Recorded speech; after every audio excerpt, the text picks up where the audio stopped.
Hi, my name's Brandon Moore. The presentation is going to be about the effects of bullying on children and teens. This is for Education 6740, Southern Utah University. Um, when we think of bullying, and some of us may have had this told to us by our parents and by adults growing up, that bullying is just a rite of passage for most kids, that it is a part of growing up.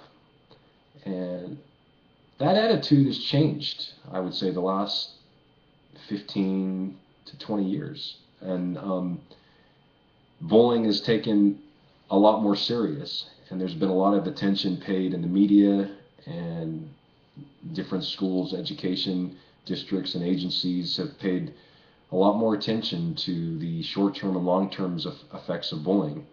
So in my presentation today, I'd like to talk about the different types of bullying. I'd like to talk about the differences between the way boys bully and the way girls bully, and I'd like to briefly talk about my field study that I conducted with high school students. First of all, let me talk about the different types of bullying. I'm going to focus on three types today. Certainly there are more, but the first that I'd like to talk about is verbal bullying.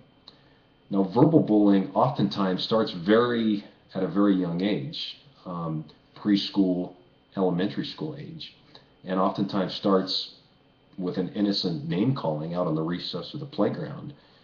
But then as kids get older, the intent changes. And Ferguson, one of the books that I was able to use for my research, she states that the difference between a 4-year-old verbal bullying and a 7-year-old verbal bullying is intent. And as kids get older, the intent changes. Now, physical bullying is the most immediate, gets the most immediate attention. If anyone witnesses this, by nature, you're going to more likely get involved if you see someone being physically bullied or physically abused. Now, the perpetrator oftentimes looks for other people that they see as weaker than them, either physically or emotionally. Oftentimes it's kids that are overweight or skinnier or shorter or a different race or are gay or are different. They just look at them as different and they target them. Oftentimes boys, for the most part, research has shown us, do more of the physical bullying than girls. That's not to say that girls don't physically bully. They do, but more boys do that than girls. Now, cyberbullying has emerged the last 15 years with the emergence of Facebook, the internet, Twitter, video games, all those things that kids do and use on a daily basis. And it was interesting, when I did my field study, I talked to 15 students, 10th, 11th, and 12th graders. There were 9 boys and 6 girls, and I asked them, if you were to bully, hypothetically, if you were to bully, what would be the way in which you would choose to do that? And all of them said cyberbullying, which is the preferred choice of teens, is cyberbullying. Kids can hide behind a computer at home anonymously and bully others with a click of a mouse. It's interesting. I asked also the differences between boys and girls and the way they bully. Girls prefer indirect ways of bullying, and boys prefer direct ways of bullying, verbal abuse, physical abuse, while girls prefer, spreading rumors, name calling, passing notes.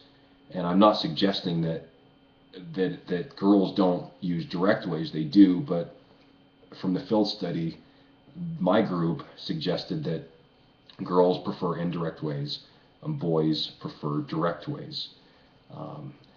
I think that as educators, we have a responsibility to not ignore this problem. We see these kids on a daily basis, and so it's important for school districts or individual schools to have a long-term objective if they choose to tackle this problem, which I think every school should. but it needs to be a long-term objective. It can't be something that is put in place for a short amount of time and then abandoned. It needs to be something that is approached by the teachers, the administrators, and the students. And that way, I think that combined approach is going to be more likely for it to last long term and to be successful.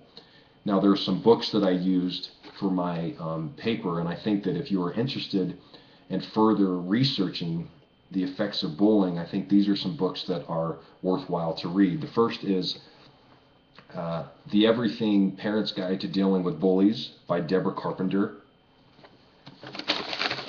The second is Sexual Harassment and Bullying by Susan L. Strauss. This book is Bullying. It is a companion guide and kind of goes hand in hand with the movie that was released a couple years ago. And then finally, The Bullying Prevention and Intervention by Cindy Miller and Cynthia Lowen, which gives a lot of great suggestions on how to prevent bullying. I just kind of touched the tip of the effects of bullying, but I hope that you've learned something and gained something by what I've talked about today. And I thank you for your time.